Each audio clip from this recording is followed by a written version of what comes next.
Алхамдулиллахи Раббил Алямин. Вассалату вассаляму аля ашрафил анбияи валь мурсалин. Набийина Мухаммад ва аля алихи ва сахбихи аджмаин. Аллахумма аллимна ма янфа'уна. Ванфа'на бима аллямтана ва зидна ильма. Амма ба'д. Саламу алейкум ва рахматуллахи ва баракатух. Посланник Аллаха, саллаллаху алейхи вассалям, в одном из своих хадисов сказал: остерегайтесь 7 смертельных грехов. И когда сподвижники спросили: о посланник Аллаха, что это за грехи?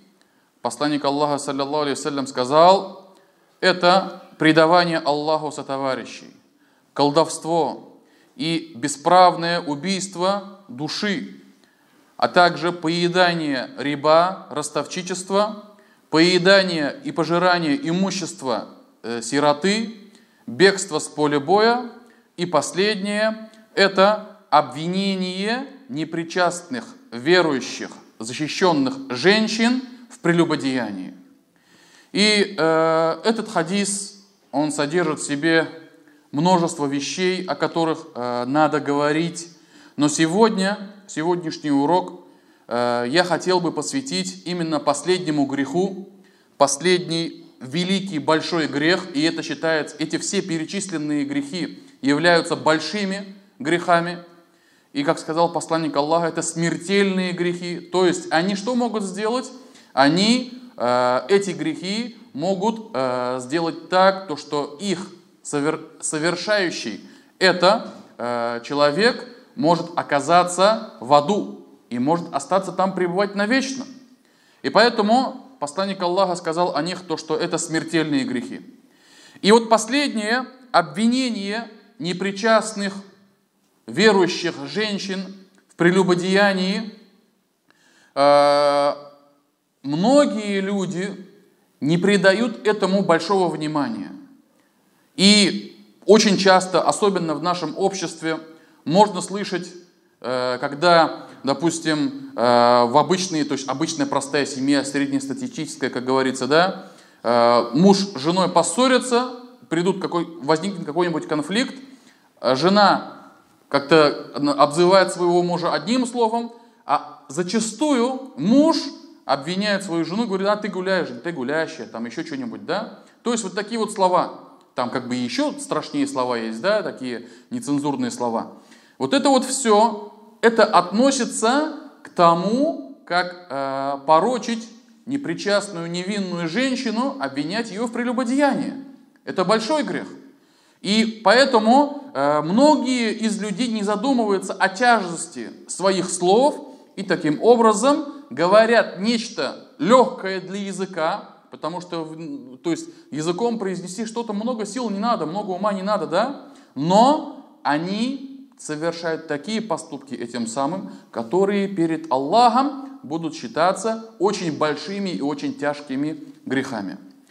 Более того, этот грех, о котором мы будем говорить, через это прошла мать правоверных Аиша.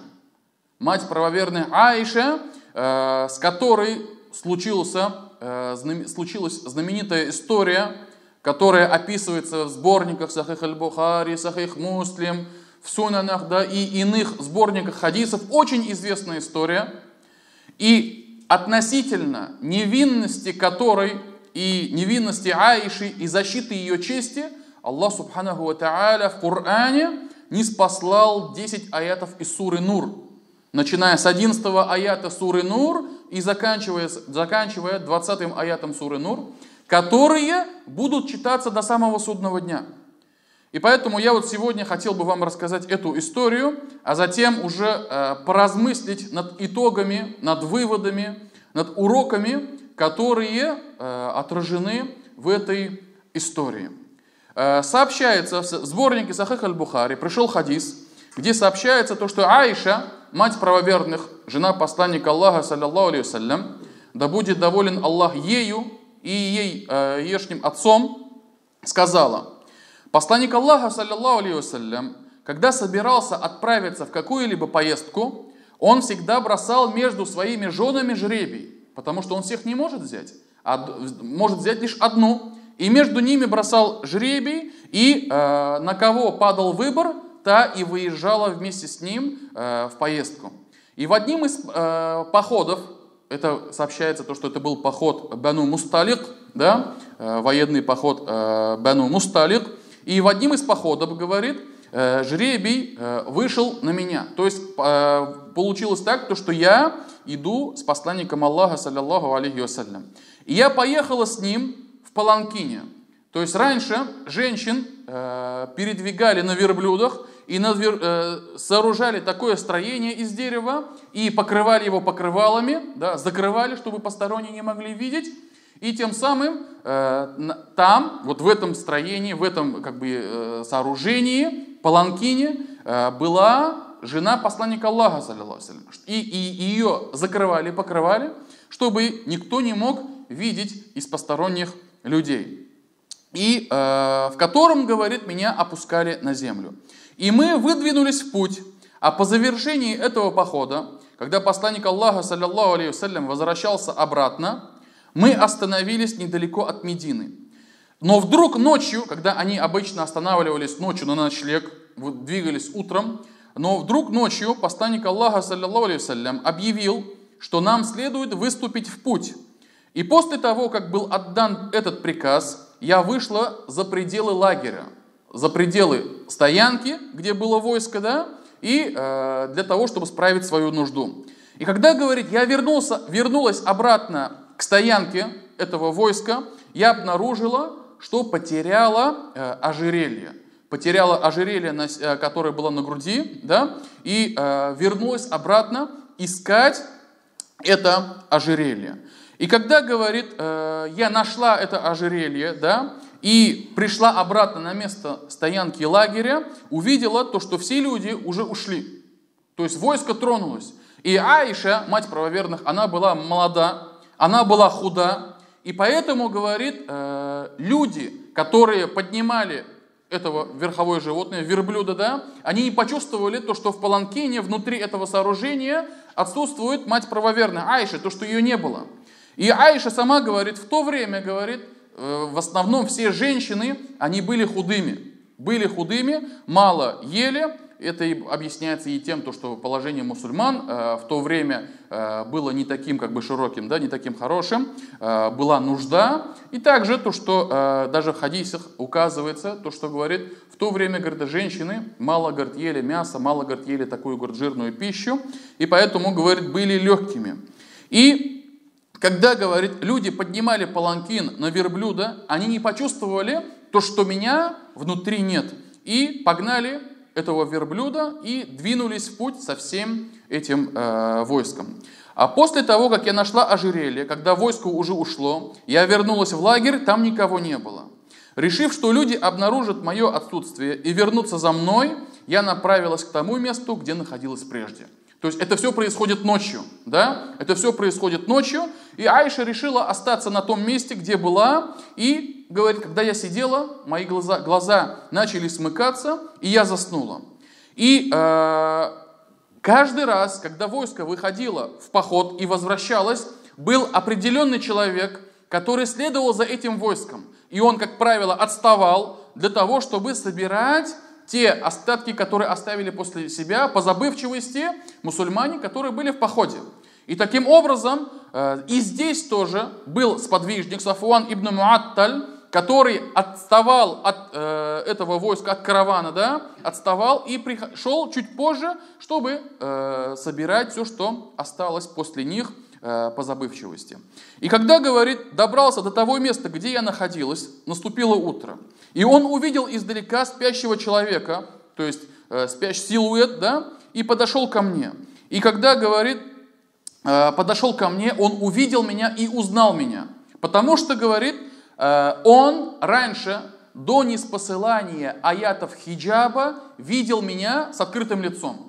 Это известные аяты хиджаба, где Аллах Субхану ва Тааля призывает женам посланника Аллаха, саллиллаху алейхи ва саллям, укрываться от глаз посторонних людей. И после ниспосылания этого аята все жены посланника Аллаха, они все покрывали свои головы. То есть полностью покрывали, да, даже лицо. И когда она спала, этот сподвижник, который видел ее до ниспосылания аята хиджаба, увидел ее и узнал. И после того, как он узнал, он стал говорить: «Инна лилляхи ва инна илейхи раджиун». «Инна лилляхи ва инна илейхи раджиун». То есть, что он делает?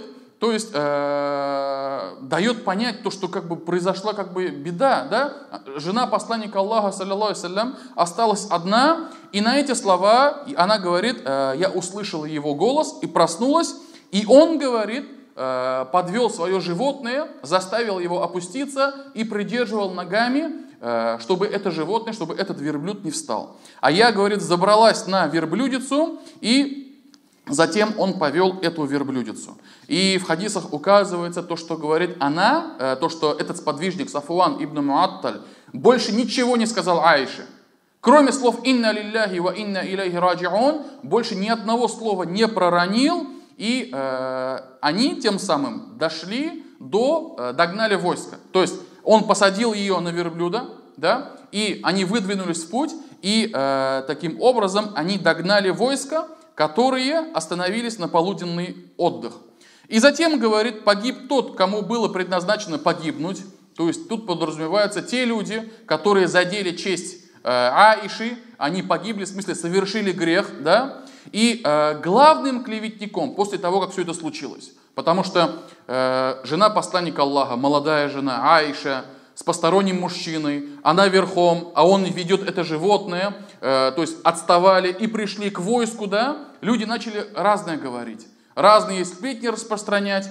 И главным, говорит, клеветником среди этих людей, это, говорит, был Абдуллах ибн Убей ибн Салюль.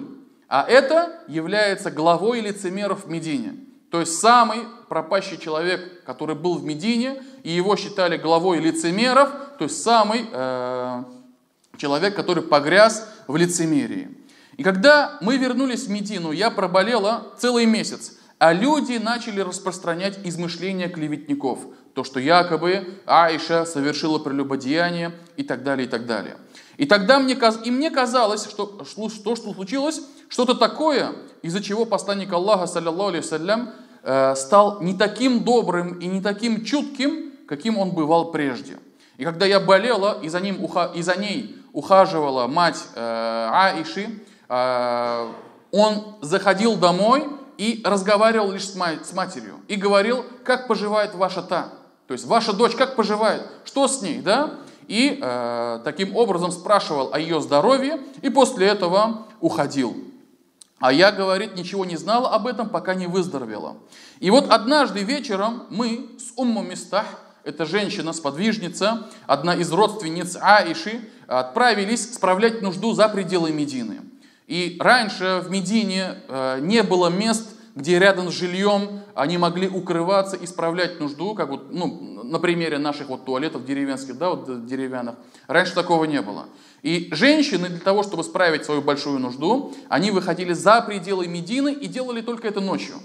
И когда, говорит, мы вышли с Умму Мистах, куда мы ходили по большой нужде только по ночам, и когда возвращались, эта женщина, Умму Мистах, она, говорит, споткнулась о свой плащ. И когда споткнулась, сказала: да чтоб пропал Мистах, да чтобы пропал он пропадом, этот Мистах. А Мистах — это ее сын, да, и тоже родственник, получается, Аиши и Абу Бакра, да, сподвижник, благородный сподвижник, который участвовал в битве при Бадре.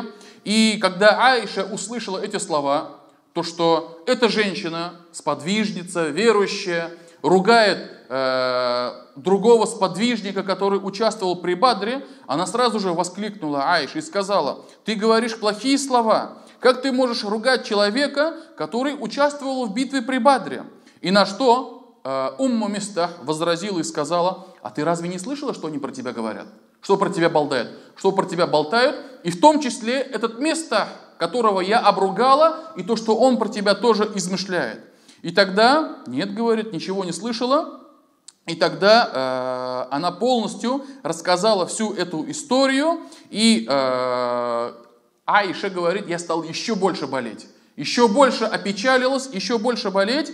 И когда пророк, саллиллаху алейхи ва саллям, также пришел в один из дней к ней и сказал: как поживает ваша та, да, спросил у матери, Аиша спросила: «О посланник Аллаха, позволь мне пойти к моим родителям». И Аиша хотела удостовериться, спросить у своих родителей, у Абу Бакра и у своей матери, действительно ли правда то, что люди говорят обо мне, да? И когда пришла к своим родителям, и посланник Аллаха отпустил ее, спросила у матери и сказала: «О чем же говорят люди? Что они измышляют?» И мама Аиши сказала: «О, доченька, не придавай этому большого значения. Клянусь Аллахом, очень редко бывает так, что о красивой женщине, которую любит муж и у которой есть другие жены, не говорили много всякого, не распространяли много всяких слухов». И тогда Аиша говорит: «Я воскликнула: субханаллах, неужели люди могут говорить о том, то, что я, да, могу совершить зина?» И говорит, всю ночь проплакала, не смыкая глаз. И дальше на утро посланник Аллаха, саллаллаху алейхи вассалям, а это все уже длится уже целый месяц, то есть слухи, клевета ходит целый месяц, да, и откровение от Аллаха, то есть сообщение, либо аят из Корана относительно этого, ничего, никаких новостей нету, никаких откровений нету. Посланник Аллаха, саллаллаху алейхи вассалям, позвал к себе Али ибн Абу Талиба и Усама бин Зейда. Потому что все знают, все слышали, что происходит, да? И посланник Аллаха, саллаллаху алейхи вассалям, начал советоваться с ними, что они думают, если он разведет Аишу. И тогда Усама сказал: «Не расставайся со своей женой. О посланник Аллаха, мы, клянусь Аллахом, слышали о ней только лишь хорошее». То есть он защитил Аишу, сказал, да, мы о ней знаем только лишь благое. И тогда он спросил, посланник Аллаха, саллаллаху, спросил у Али ибн Абу Талиба, и он сказал: «О посланник Аллаха, кроме нее есть множество других женщин. Если ты хочешь с ней развестись, разведись, да, женщин полным-полно, можешь жениться на другой, да, но тебе, говорит, следует расспросить служанку Аиши, и эта служанка скажет тебе правду». И тогда посланник Аллаха, саллаллаху алейхи вассалям, позвал к себе Бариру, это была служанка Аиши, вольноотпущенница, бывшая рабыня, которую освободила Аиша, и сказала, и посланник Аллаха, саллаллаху алейхи вассалям, спросил у нее: «О Барира, замечала ли ты за Аишей, что казалось тебе подозрительным?» То есть какой-либо поступок, какие-нибудь слова, что могли бы навести тень на верующего. И тогда Барира сказала: «Клянусь Аллахом, самый большой недостаток Аиши, за что можно ее упрекнуть, заключается в том, что она очень молода и иногда засыпает, замесив тесто, а потом приходит коза и съедает это тесто». То есть самый большой ее недостаток, за который можно ее поругать, это то, что она как бы невнимательна, когда готовит еду. Все, больше никаких недостатков у нее нету. И после этого посланник Аллаха, саллаллаху алейхи вассалям, после этих слов вышел к сподвижникам, вышел в мечеть, взобрался на мимбар и сказал, чтобы кто-нибудь попросил у сподвижников, да, чтобы они помогли ему, чтобы они поддержали его, и чтобы он смог наказать Абдуллах ибн Убайя ибн Салюля, главу лицемеров, за его клевету. И он сказал: кто поможет мне наказать человека, который нанес мне обиду, оклеветав мою жену? Клянусь Аллахом, о моей жене мне известно только хорошее. Кроме того, они говорят дурное и о человеке, которого я знаю только с хорошей стороны, и который входил в мой дом только лишь со мной. То есть эти люди, лицемеры в большинстве, обвиняли в прелюбодеянии и жену посланника Аллаха Аишу, а также этого мужчину Сафуана ибн Муатталя, который привел верблюдицу, на которой сидела Аиша, да, и его тоже обвиняли. И посланник Аллаха, саллаллаху алейхи, говорит: «И об этом человеке я ничего плохого не знаю. И он в мой дом входил только лишь в присутствии меня». И после этого, когда он сказал эти слова, Саад ибн Муаз, да, он был главой племени Аус, он сказал: «О посланник Аллаха, клянусь Аллахом, я избавлю тебя от него. Если он из племени Аус, этот глава лицемеров, мы отрубим ему голову. А если же он один из числа наших братьев по имени Хазрач, то есть из племени Хазрач, то тебе только стоит приказать нам, и мы сделаем с ним то, что ты прикажешь». И услышав эти слова, предводитель племени Хазрач Саад ибн Убада, который тоже был сподвижником, который тоже был праведником и один из самых достойных сподвижников, он очень сильно разозлился, и его схватила именно вот эта вот привязанность к своему племени, то, что какой-то посторонний человек грозится тем, то, что накажет человека, который из моего племени, из моих родственников, из моих близких. И он что сказал? И он встал, вспылил, да, и сказал: клянусь Аллахом, ты солгал, да, клянусь Аллахом, ты солгал, ты не убьешь его и не сможешь этого сделать. То есть мы защитим его, мы не дадим тебе это сделать. После этого поднялся с места другой сподвижник, Усайд ибн аль-Худайр, который сказал: клянусь Аллахом, это ты лжешь. Ты, говорит, лицемер и защищаешь лицемеров. То есть смотрите, как смута пошла, да? Именно из-за того, что вот это вот подоплеки, родства, землячества, да, сподвижники, вот в данном случае, в данный момент, да, начали обвинять друг друга, то, что ты защищаешь лицемеров и так далее. И, иншаллах, мы об этом подробно остановимся, иншаллах. И дальше, и это, говорит, привело к тому, то, что люди из племени Аус и люди из племени Хазрач, это два основных племени, которые населяли Медину, и уже были готовы подраться друг с другом, были готовы наброситься друг на друга, а посланник Аллаха, саллаллаху алейхи вассалям, все это время был рядом с ними, был на минбаре. И после этого он начал их успокаивать до тех пор, пока они не замолчали, и он тоже хранил молчание. И после этого Аиша говорит: я плакала весь день и всю ночь и не могла заснуть, а на утро пришли ко мне родители. И после этого говорит: и всего в итоге я проплакала 2 ночи и 1 день, и мне стало, говорит, казаться, что моя печень разорвется от плача. И когда они сидели у меня, а я плакала, ко мне попросила войти разрешение одна из женщин из числа ансаров, которой я разрешила войти.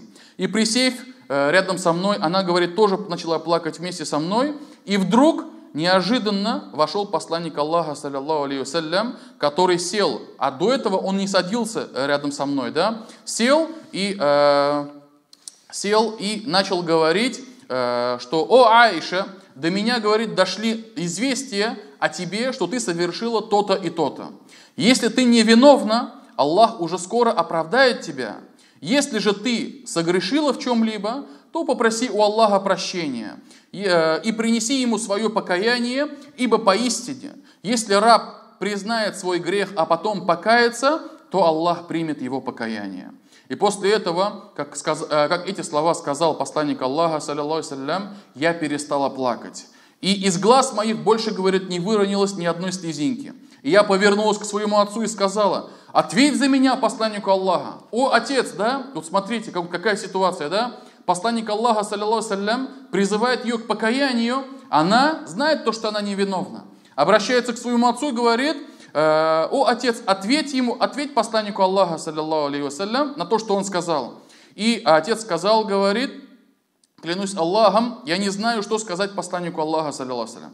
Тогда она обратилась к своей матери: о, мама, ответь посланнику Аллаха, саллаллаху алейхи вассалям, да?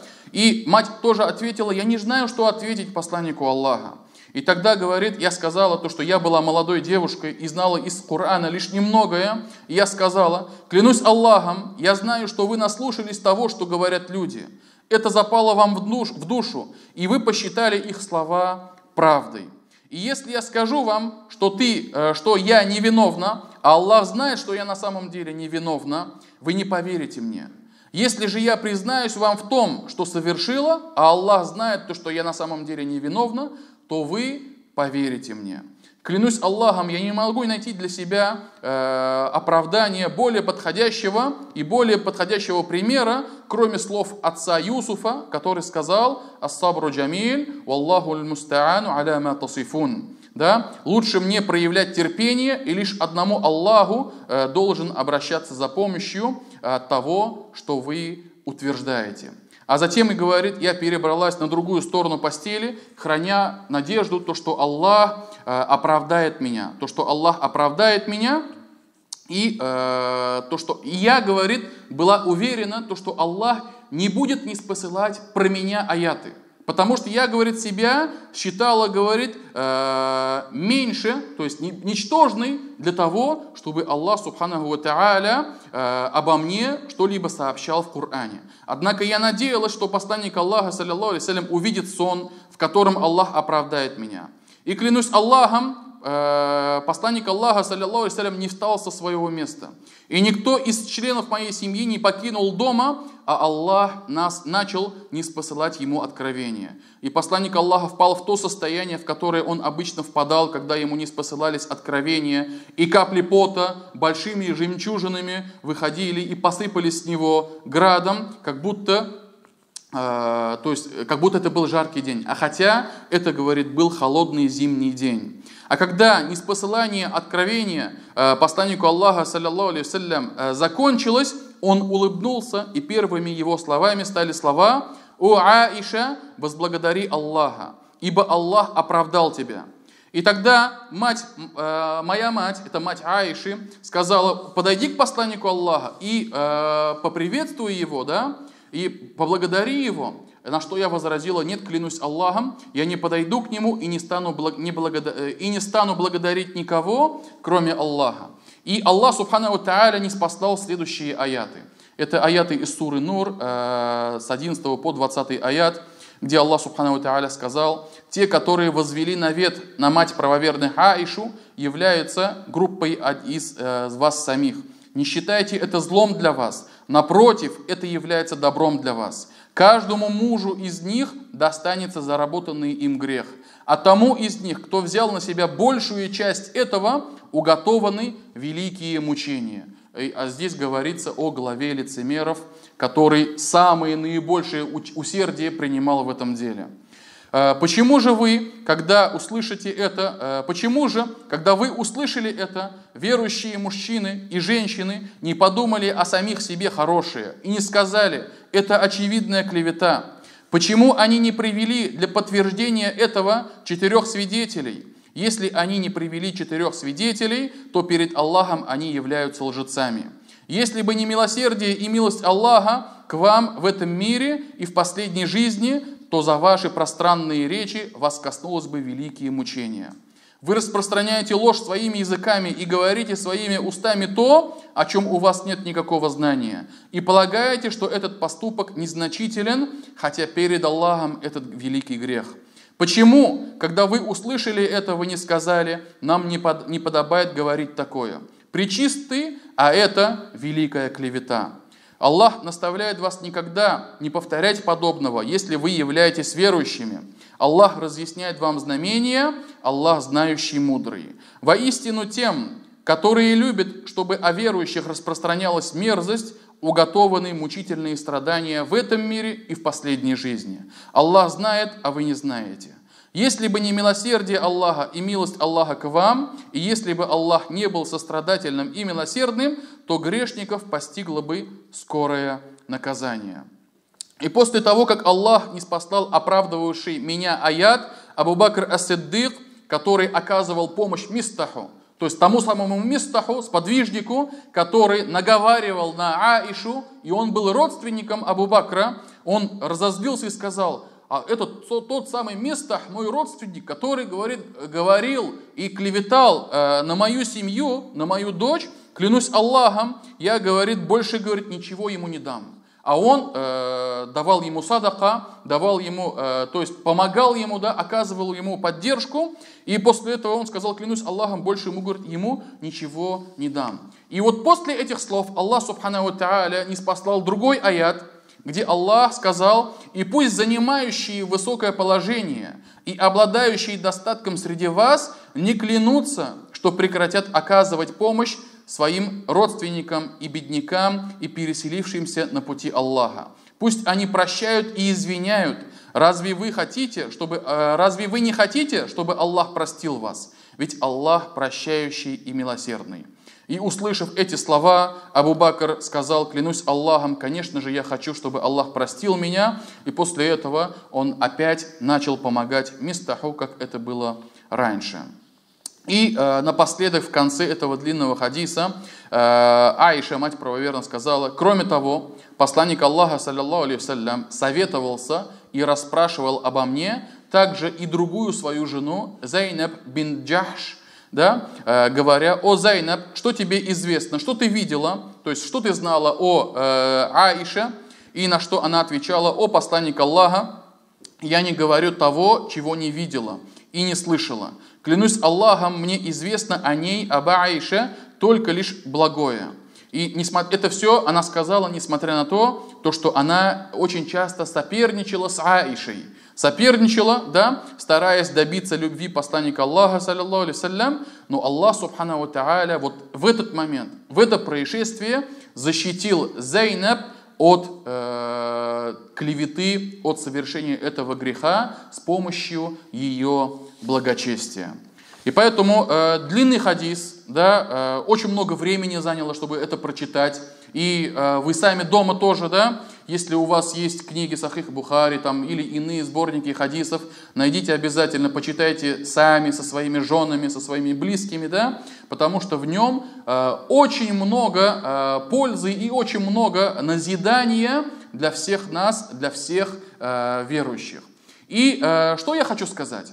Во-первых, относительно, что мы можем извлечь из пользы из этого хадиса, которые касаются каждого человека. Во-первых, все мы должны знать, да, то, что честь мусульманина, она запретна. Как запретна его кровь, как запретно его имущество. И поэтому иногда мы почему-то воспринимаем то, чтобы не вредить мусульманину, это означает не трогать его деньги, его имущество, не бить его, не толкать его, не убивать его, тем более, да, Аллах сахласан, да. Только лишь мы это представляем. А хотя иногда человек может принести другому своему брату или другой своей сестре намного больше вреда и намного больше боли только лишь своим языком. И поэтому пророк Мухаммад, саллиллаху алейхи вассалям, у сподвижников принимал присягу. Мубайя, баягат, как это говорится, да? И это он принимал присягу у жителей Медины под деревом Акаба, как это было в Мина, да? Рядом с Меккой. И многие люди, он, переселившись в Медину, принимал присягу у сподвижников, да? И в одной из присяг был прямо текст, что они обязались не предавать Аллаху сотоварищей. Они обязались не воровать. То есть они давали слово: о посланник Аллаха, я даю тебе присягу, что не буду предавать Аллаху сотоварищей, что не буду воровать. Они давали присягу, что они не будут прелюбодействовать, не будут совершать зина, не будут убивать детей, а также, чтобы они никогда не клевещали друг на друга. То есть смотрите, посланник Аллаха принимал у них присягу и брал у них обещание не выполнять тяжкие действия, тяжкие грехи.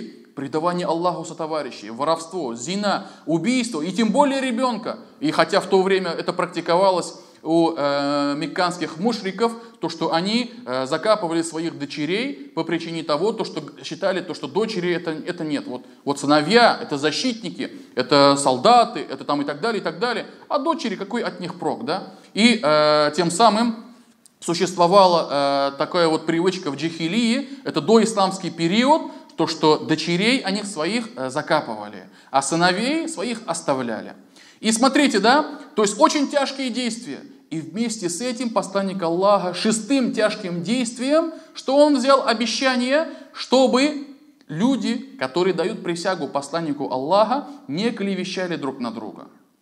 И кто-то может сказать: а что такого? Это же произносимое языком, это же не какое-то тяжкое действие. Им невозможно кого-то убить, там что-то сделать, да? Это лишь просто слова. Но иногда те слова, которые выходят из уст человека, сплетни, наговоры, клевета, они могут работать, действовать намного быстрее, чем меч.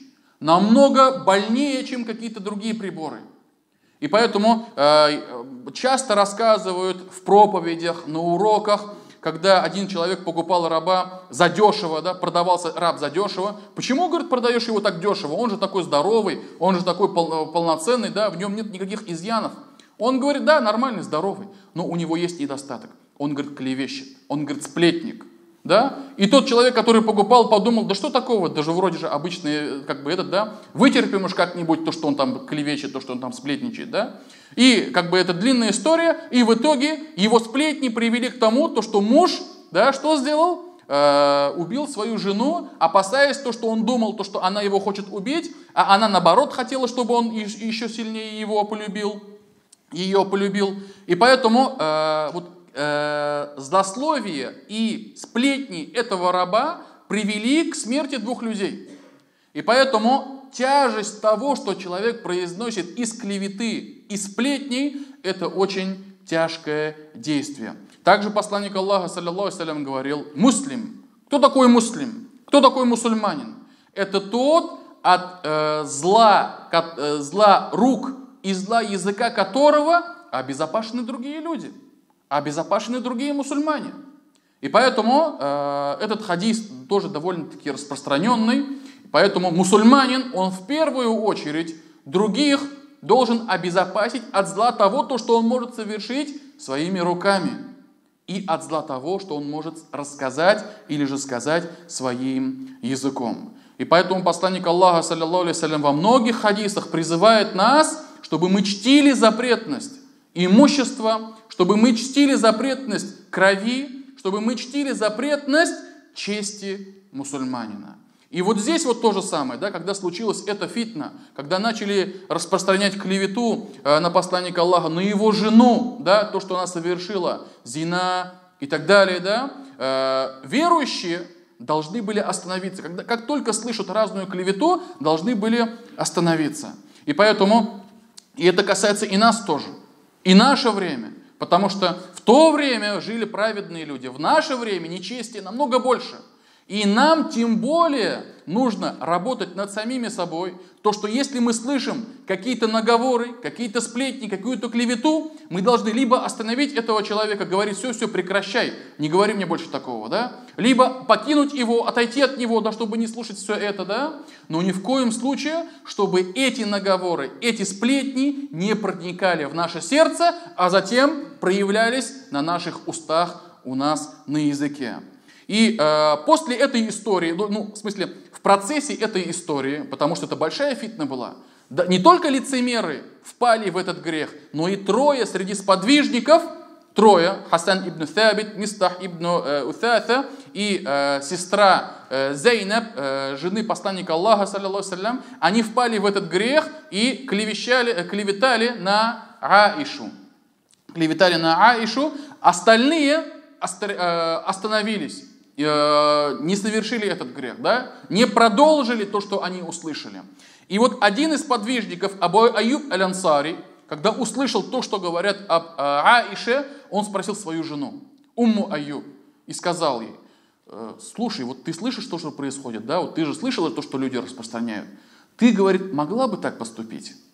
Спрашивает свою жену, да? Она говорит, конечно же не смогла бы, говорит. И даже и близко, говорит, не приблизилась бы к этому греху, да? И тогда Абу Аюб сказал, Аиша, она лучше, чем ты. Аиша, во-первых, жена посланника Аллаха, мать правоверных, и ее достоинство было известно среди женщин. И Аиша, которая лучше, чем ты, она подавно не приблизилась бы к этому греху. И поэтому и среди нас то же самое, да? Если вы будете свидетелями того, то, что кто-то, допустим, обвинит свою жену, мусульманку в каком-то непристойном деле, либо, допустим, обвинят какого-то человека, которого вы знаете, то, что он праведник, и будут говорить, то, что он якобы, он оказывается зинаще, он оказывается прелюбодей там и так далее, да, то у нас в первую же очередь должно возникнуть то, что как он, да никогда. Никогда он к этому греху не сможет приблизиться. И поэтому должны думать только лишь благое. И Аллах Субханаху ва Тааля в Коране, вот в этих аятах, которые я до этого прочитал из суры Нур, он сказал, почему же верующие, когда услышали что-то, эту самую клевету, почему они о себе хорошее не подумали? То есть это говорит о том, что Аллах призывает нас о мусульманах, о верующих, о праведных, да, которые не совершают этих грехов, должны думать только лишь благое. И поэтому хуснуззан, да, думать лишь благое, это является указанием Аллаха Субханаху ва Тааля, и тем более в такие моменты, в такую ситуацию. Также, что мы можем подчеркнуть из этой истории? Это то, как Аиша терпела, как проявляла сабр. Вот вы представьте, да, ее обвинили в таком тяжком грехе, ее как бы смешали с грязью, распространяют слухи. И более того, пришел ее муж, посланник Аллаха, саллаллаху алейхи ва саллям, сказал, да, «О, Аиша, если ты не совершала этого, Аллах очистит защитит твою честь и твое достоинство. Если же ты это сделала, то покайся Аллаху, сделай покаяние». И вы представьте, то, что ее муж, посланник Аллаха, саллаллаху алейхи ва саллям, сказал, да, призывает ее покаяться. Либо покаяться, либо терпеть. Она обращается к своему отцу, да? Она обращается к своему отцу, отец говорит, я не знаю, что ответить посланнику Аллаха. Она обращается к своей матери, к самым близким своим людям, и мать тоже говорит, я не знаю, что ответить посланнику Аллаха. И вот здесь вот можно понять то, что вот как было ей тяжело в такой ситуации. И что она? Она начала рвать волосы на себе, она начала ругать всех подряд, да вы такие, да вы сякие, там и так далее, да? Она начала обвинять всех своих окружающих. Нет. Она начала проявлять терпение ради Аллаха Субханаху ва Тааля. И вот когда вот читаешь про нее, да, вот эту историю, и то, что практически все, да, никто не сказал, Аиша, терпи, делай сабр, да, Аиша, ты этого не совершала, да, все как будто держали с ней дистанцию, держали с ней расстояние, и даже родители, мы, говорит, не знаем, что ответить посланнику Аллаха, саллаллаху алейхи ва саллям. И вот Аллах, Субханаху ва Тааля, по Его милости оправдал ее и про нее не спаслал 10 аятов из Корана, которые будут читаться до самого судного дня. И поэтому это является наградой Аллаха, Субханаху ва Тааля, то, что Аллах в Коране очистил и защитил ее честь. И забегая вперед скажу, и после этого практически все ученые, если я не ошибаюсь, даже иджма, есть единогласное мнение ученых, сказали, и после этого, кто будет продолжать клеветать на Аишу и затрагивать ее честь, то он как будто посчитал Коран неистиной, как будто посчитал Коран ложью. И поэтому любой человек, который клевещет на Аишу, который затрагивает ее честь, он считает ложью Коран, потому что Аллах про нее не спаслал 10 аятов. И ее честь очистил, и защитил ее честь. И поэтому говорить что-то плохое про Аишу, как сказали практически все ученые, это является несовместимое с исламом действием. Также пророк Мухаммад, саллаллаху алейхи ва саллям, как он терпел, как он делал сабр. Вы представьте, его семью обвинили в каком-то грехе, да, и все об этом говорят, распространяют слухи там и так далее, да. Он мог бы сразу приказать, там, допустим, да, кто там скажет, кто там дальше распространит, тому там смертная казнь, тому там еще что-нибудь, да. Он мог это все сказать подобным образом. Либо он мог говорить, да я же пророк, да я же посланник, как вы посмели. Но посланник Аллаха, саллаллаху алейхи ва саллям, что делал?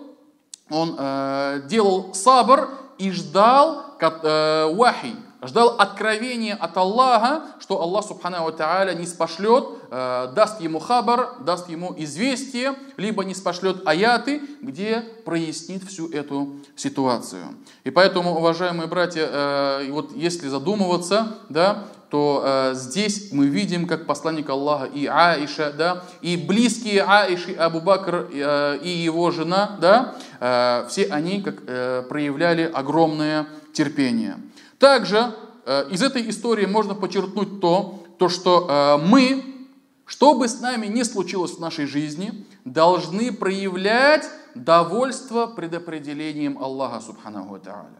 Что бы с нами ни случилось, мы должны говорить «Альхамду лилля». Если с нами случится что-то благое, благодарить Аллаха и говорить «Альхамду лилля». Если с нами случится что-то плохое, то мы должны проявлять терпение и говорить «Альхамду лилля», и это в итоге все равно нам обернется благом. И поэтому посланник Аллаха, саллаллаху алейхи ва саллям, во многих своих хадисах говорил, то, что любая колючка, которая укаляется тебе в ноги, это, говорит, причиной этому, последствием этому будет прощение грехов Аллаха, субхану ва тааля. Любое бедствие, любая болезнь, любая лихорадка, которая тебя постигает, этим самым Аллах, субхану ва тааля, очищает твои грехи, и этим самым Аллах, субхану ва тааля, очищает тебя.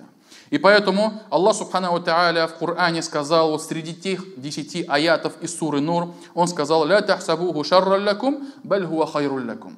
И не считайте это происшествие злом для вас, но это, наоборот, является благом для вас. Благом для вас. И тем самым Аллах, субхану ва тааля, во-первых, показал лицемеров, как они в груди хранят ненависть к посланнику Аллаха, ненависть к его семье, ненависть к его делу, и любыми способами будут стараться порочить пророка, саллаллаху алейхи вассалям. И Аллах, субхану ва тааля, этим происшествием показал на ошибки, в которые могут впасть верующие.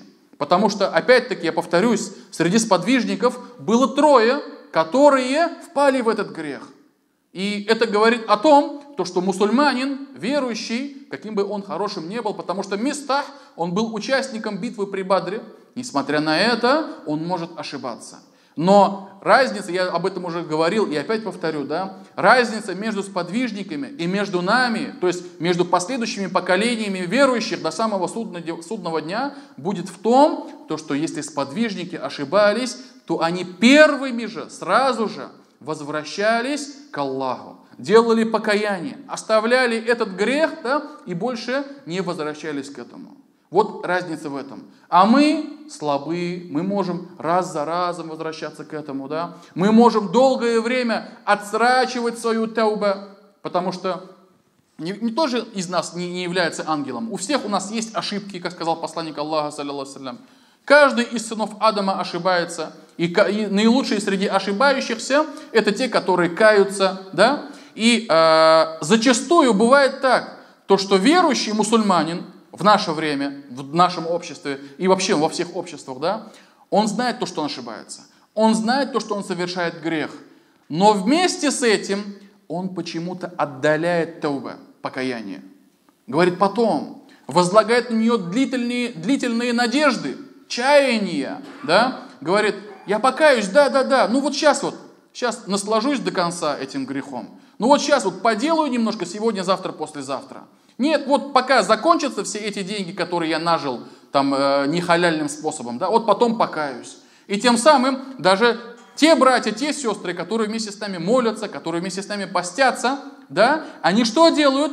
Они это тауба отдаляют так, но ведь Аллах, субхану ва тааля, мы же не знаем, что Он нам предопределил. Мы не знаем, какой срок Он нам уготовил. Мы не знаем, когда наступит наша кончина.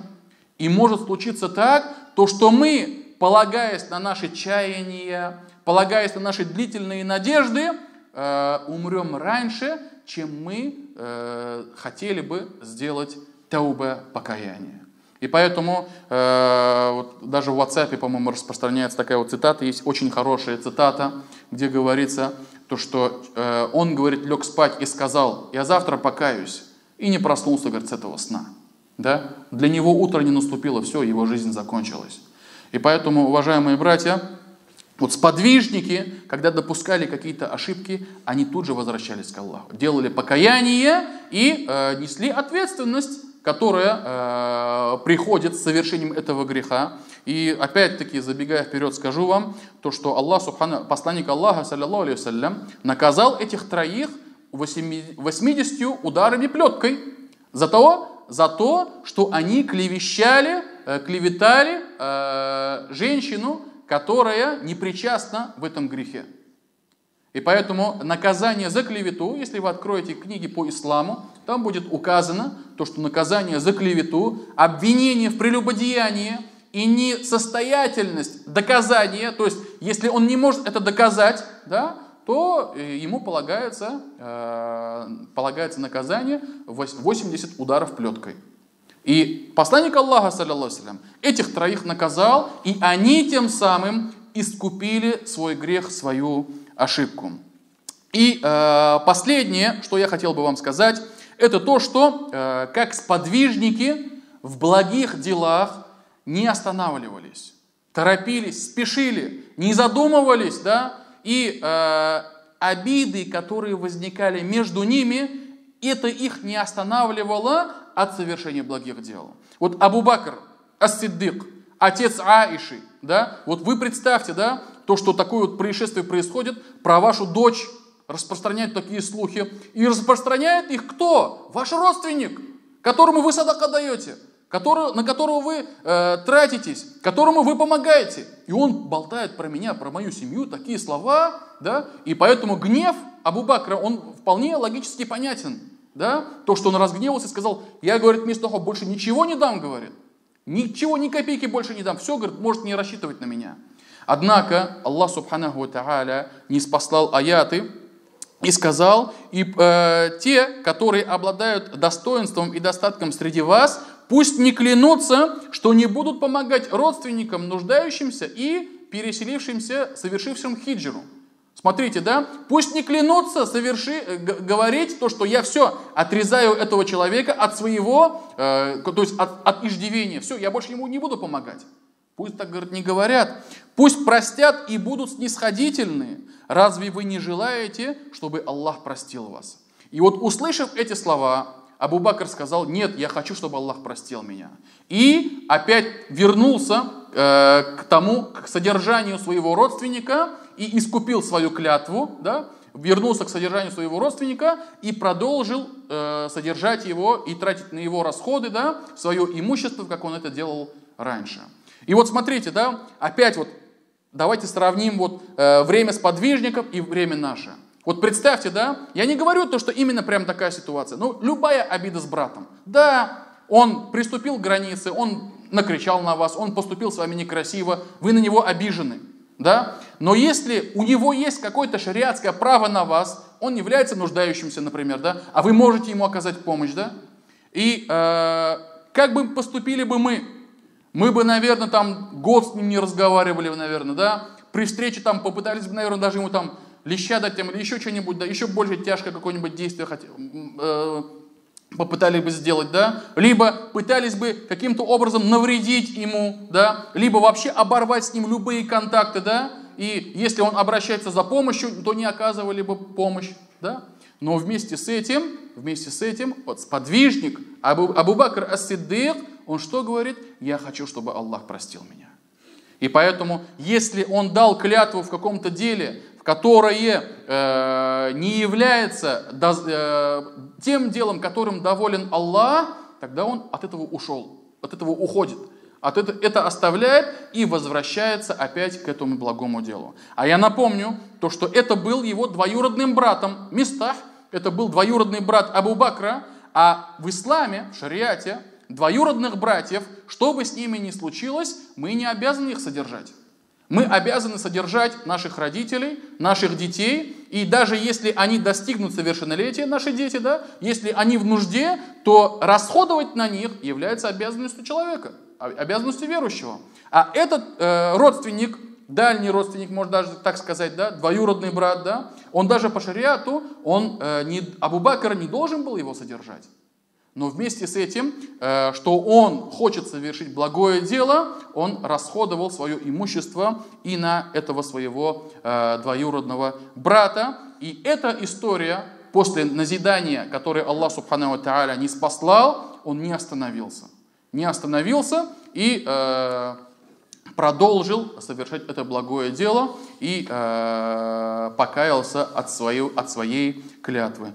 И самый последний момент, и на этом, иншаллах, закончим, да, потому что уже время уже тоже у нас подходит, да. Самый последний момент. Советоваться. Шура. Аллах Субханаху ва Тааля в Коране говорит, описывая верующих, сказал: «Валладина стаджабу ли раббихим ва акаму ссалата ва амрухум шура байнахум ва мимма разакнахум юнфикун». И те, которые ответили на призыв их Господа, совершают молитву, их дело является советом между ними. То есть они советуются между собой. И из того, чем мы их наделили, они расходуют эти имущества.